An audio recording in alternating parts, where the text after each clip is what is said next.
Sige, umalis kayo. Total fake naman yung puntod ng nanay nyo.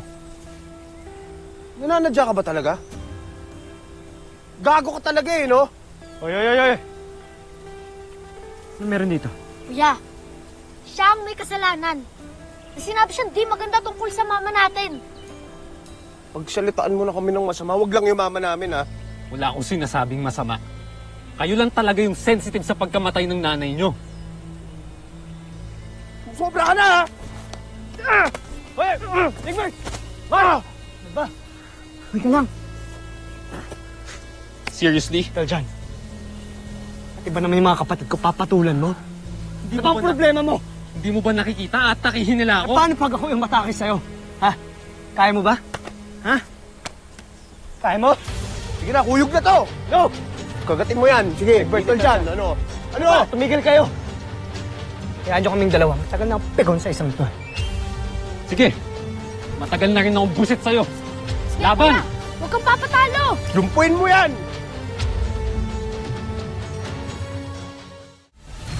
Sige! Go!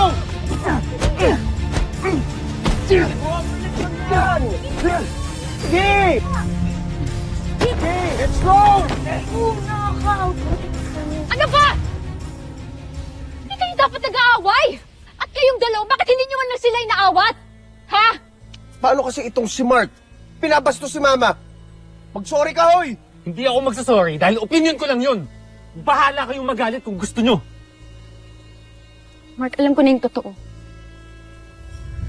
Parang ang hirap po kasing pakisamahan yung pagiging aloof and cranky and moody po niya pag hindi po namin siya ganun kakilala. Iyak po ka.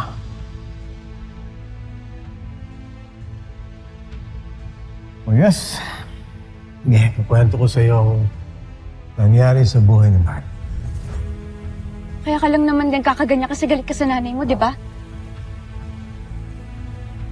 Dahil inabandon ka niya. Pinabayaan ka niya, di ba?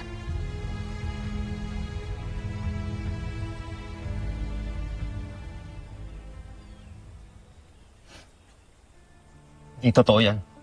Stop inventing things. Mark, di mo na kailangan mag-deny. Alam ko na yung totoo. And I'm sorry, but hindi nakatikim ng pagmamahal si Mark kasi bata pa lang siya nung maulila siya sa nanay niya. Mark, yung galit mo sa nanay mo, dahil yun mahal mo siya. Mahal mo siya kaya ka nasasaktan. Guys, kahit nang namatay yung tatay niya, hindi pa rin bumalik yung nanay niya. Binuhay ni Mark yung sarili niya. Walang inang nagpalaki sa kanya. Tama na, Jamie. Tumahimik ka na. Mark, I'm sorry, pero kailangan ko sabihin sa kanila to para maintindihan ka nila. Oh, sige, sabihin natin, naiintindihan natin si Mark ngayon. Pero sana, wag niyang binubuntong yung galit niya sa nanay niya sa mama namin. Baka nakakalimutan niyo.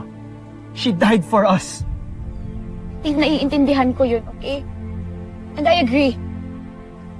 Pero kailangan nating magkaisa para maayos natin yung mission natin, para magawa naman natin ng maayos. If we are united and if we understand each other, mas mahihirapan yung kalaban na talunin tayo.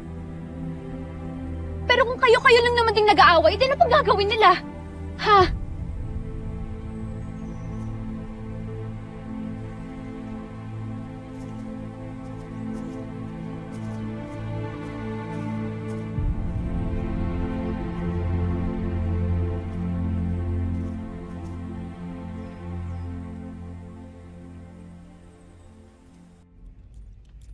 Mark, it's Jamie.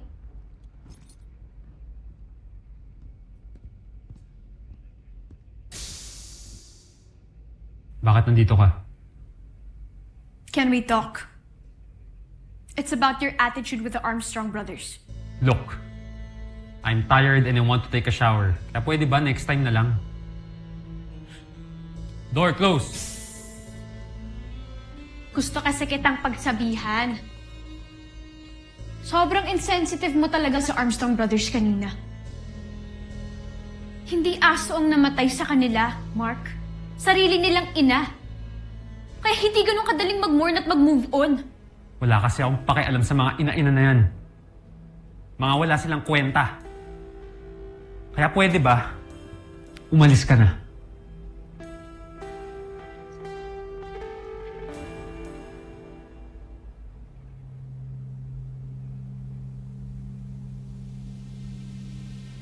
Di ba ang sabi ko umalis ka na? Why are you being so evasive?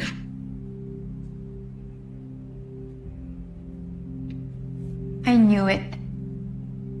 May tinatago ka nga pain dyan sa dibdib mo, no? Gusto mo talaga makita tinatago ko sa dibdib ko?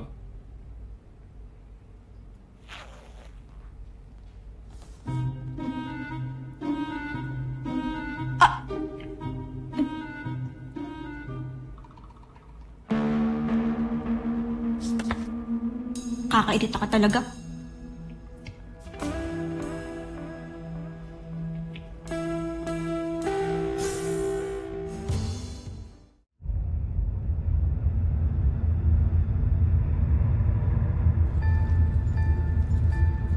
Joffrey, Sinimulan niyo na bang buuin at palakasin ang susunod nating beast fighter? Oo, Joffrey. Kasalukuyan ang pinapalakas at binubuo ni General Zul sa kanyang laboratorio ang bago nating beast fighter. Yon ay si Gardo, upang lalo itong maging matalas at mahusay sa pakikipagdigma. General Draco, anong pinagkaiba ng beast fighter na ito sa ibang mga pinapadala natin noon? Bakit parang kampante ninyo dalawa? Pinag-aralan kong mabuti si Voltes 5. At natuklasan ko, ang pinakamalakas, premyado nitong armas, ay ang laser sword.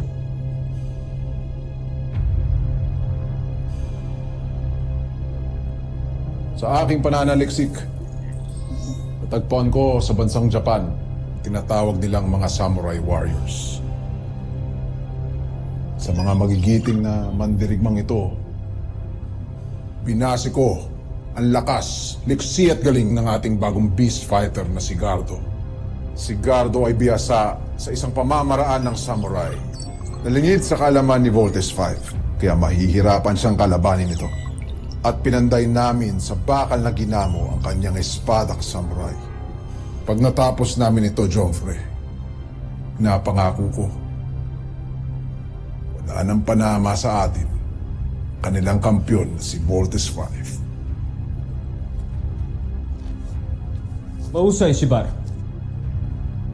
Sana nga'y magtagumpay ka. Sana nga ang beast fighter na ito ang siyang wawasak kay Voltes 5.